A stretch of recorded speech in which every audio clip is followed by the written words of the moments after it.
குட்டி செல்லுங்களா, எல்லாரும் எப்படி இருக்கிறீங்க? எங்களுக்காக நல்லா ப்ரேயர் பண்றீங்களா? நாங்க எல்லாரும் உங்களுக்காக ப்ரேயர் பண்றோம். ஓகேவா? நேற்று அக்கா சொல்லி கொடுத்த வசனத்தை நீங்க படிச்சிருப்பீங்க, நாங்க நம்புறோம். அதுக்காக நாங்க உங்களுக்கு இப்போ கிளாப் பண்ண போறோம்.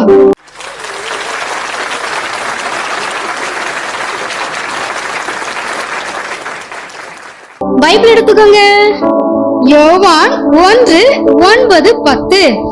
உலகத்திலே வந்து எந்த மனுஷனையும் பிரகாசிப்பிக்கிற ஒளியே அந்த மெய்யான ஒளி.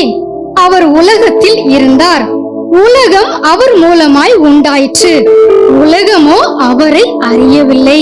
எல்லாருக்காகவும் ஏசப்பாட்டு பிரேயர் பண்ணணும். ஓகேவா செல்லுங்களா? இந்த வாரம் ஃபுல்லா அக்கா உங்களுக்கு சொல்லி கொடுத்த எல்லா வசனத்தையுமே நல்லா படிச்சிடணும். ஓகேவா?